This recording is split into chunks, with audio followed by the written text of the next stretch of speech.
ನಮಸ್ಕಾರ ವೀಕ್ಷಕರೇ, ನಾನು ನಿಮ್ಮ ಜ್ಯೋತಿಷ ವಾಸ್ತವಾಚಾರ್ಯ ಮಂಜುನಾಥ್ ಗುರುಜಿ. ವೀಕ್ಷಕರೇ, ತುಂಬ ಜನ ವೀಕ್ಷಕರು ಹೇಳೋದೇನಂತಂದರೆ ಕಂಪ್ಲೇಂಟ್, ಗುರುಜಿ ನಾವು ಬೆಳಗ್ಗೆ ಎದ್ಮೇಲೆ ತುಂಬ ಸುಸ್ತಾಗುತ್ತೆ, ನಮಗೇನೋ ದಿನದಲ್ಲಿ ಶಕ್ತಿನೇ ಇರೋದಿಲ್ಲ, ಎಷ್ಟೇ ಕಷ್ಟಪಟ್ಟರು ಕೂಡ ಎದ್ದ ನಂತರ ಒಂದು ನೆಗೆಟಿವ್ ಫೀಲಿಂಗ್ ಬರುತ್ತೆ ಅಂತ. ದಿನವಿಡೀ ಎನರ್ಜೈಸ್ ಆಗಿರೋದಕ್ಕೆ ಒಂದು ಸಿಂಪಲ್ ಟೆಕ್ನಿಕ್. ನೀವು ಮಲಗ್ತಾ ಇದ್ದೀರಾ, ಹಿಂದಿನ ದಿನ ರಾತ್ರಿ ಮಲಗಬೇಕಾದ್ರೆ ಚಿಕ್ಕದಾಗಿ ಹನುಮಾನ್ ಚಾಲಿಸ ಪುಸ್ತಕ ಬರುತ್ತೆ, ಅದನ್ನು ದಿಂಬು ಕೆಳಗಡೆ ಇಡಿ. ಇದರಿಂದ ನಿಮಗೆ ಇಡೀ ದಿನ ಎನರ್ಜಿಟಿಕ್ ಆಗಿ ಫೀಲ್ ಮಾಡ್ತೀರಾ, ನಿಮಗೆ ತುಂಬ ಆ್ಯಕ್ಟಿವ್ ಆಗಿರ್ತೀರಾ. ನಿಮಗೆ ತುಂಬ ಜನಕ್ಕೆ ಅನಿಸ್ಬೋದು, ಈ ರಾಹುವಿಂದ ನಮಗೆ ತುಂಬ ನೆಗೆಟಿವ್ ಎನರ್ಜಿ ಫೀಲ್ ಆಗ್ತಿದೆ ಗುರುಜಿ, ನಮ್ಮ ಹತ್ರ ಹೇಳ್ತಿದ್ದಾರೆ ಮನೆಯಲ್ಲಿ ಅಶಾಂತಿ, ನೆಮ್ಮದಿ, ಕಿರಿಕಿರಿ ಅಂತ ಹೇಳ್ತಾರೆ.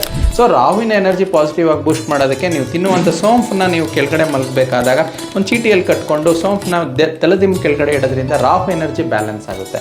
ಸೊ ಈ ರೀತಿ. ಮತ್ತು ನಿಮಗೆ ತುಂಬ ಜನ ಕಷ್ಟಪಡ್ತಿದ್ದೀರಾ, ಕೆಲಸ ಮಾಡ್ತಿದ್ದೀರಾ, ದುಡ್ಡು ಬರ್ತಾ ಇಲ್ಲ, ಜಾಬಲ್ಲಿ ರೆಕಗ್ನೈಸೇಷನ್ ಸಿಗ್ತಾ ಇಲ್ಲ, ವ್ಯಾಪಾರದಲ್ಲಿ ಹಣದ ಅಡಚಣೆ ಬರ್ತಿದೆ ಅಂತಂದರೆ ಮಲಗಬೇಕಾದಾಗ ಚಿಕ್ಕದಾಗಿ ಒಂದು ಅರಿಶಿಣದ ಕೊಂಬನ್ನು ದಿಂಬಿನ ಕೆಳಗಡೆ ಇಡೋದ್ರಿಂದ ನಿಮಗೆ ತುಂಬ ಪಾಸಿಟಿವ್ ಎನರ್ಜಿ ಬೂಸ್ಟಪ್ ಆಗಿ ಗುರುವಿನ ಎನರ್ಜಿ ತುಂಬ ಚೆನ್ನಾಗಿ ಸಿಗುತ್ತೆ.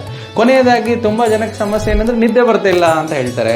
ಗುರುಜಿ ನಾವು ಎಷ್ಟೇ ಕಷ್ಟಪಟ್ಟರು ನಿದ್ದೆ ಬರ್ತಿಲ್ಲ, ಮಾನಸಿಕ ನೆಮ್ಮದಿ ಅಂದರೆ ನಮಗೆ ಪೀಸ್ ಆಫ್ ಮೈಂಡ್ ಸಿಗ್ತಿಲ್ಲ, ಕಿರಿಕಿರಿಗಳಾಗ್ತಿದೆ, ನಿದ್ದೆಗೆ ಹೋದರೆ ಸಾಕು, ನಮಗೆ ನಿದ್ದೆ ಬಂದರೂ ಕೂಡ ಏನೋ ಕೆಟ್ಟ ಕನಸುಗಳು. ಅದಕ್ಕೆ ಸಿಂಪಲ್ ರೆಮಿಡಿ, ಅದಕ್ಕೆ ಒಂದು ಕೇತುವಿನ ಎನರ್ಜಿನ ಬ್ಯಾಲೆನ್ಸ್ ಮಾಡಿದ್ರೆ ಆಯಿತು. ನೀವು ಒಂದು 2-3 ಇಲಾಚಿನ ನೀವು ನಿಮ್ಮ ಮಲಗುವಂಥ ದಿಂಬಿನ ಕೆಳಗಡೆ ಇಟ್ಟಾಗ ಏನಾಗುತ್ತೆ, ಆ ಒಂದು ಎನರ್ಜಿ ಬ್ಯಾಲೆನ್ಸ್ ಆಗಿ ನಿಮ್ಗೆ ಒಂದು ತುಂಬ ಒಳ್ಳೆ ನಿದ್ದೆ ಬರುತ್ತೆ ಮತ್ತು ಕೆಟ್ಟ ಒಂದು ಯಾವುದೇ ಕನಸುಗಳು ಬೀಳೋದಿಲ್ಲ, ತುಂಬ ಒಳ್ಳೆ ನಿದ್ರೆ ಮಾಡ್ತೀರಾ. ಈ ರೀತಿ ಟಿಪ್ಸ್ನ ಫಾಲೋ ಮಾಡಿ. ಕಂಪ್ಲೀಟ್ ವಿಡಿಯೋ ನೋಡೋದಕ್ಕಾಗಿ ಧನ್ಯವಾದಗಳು.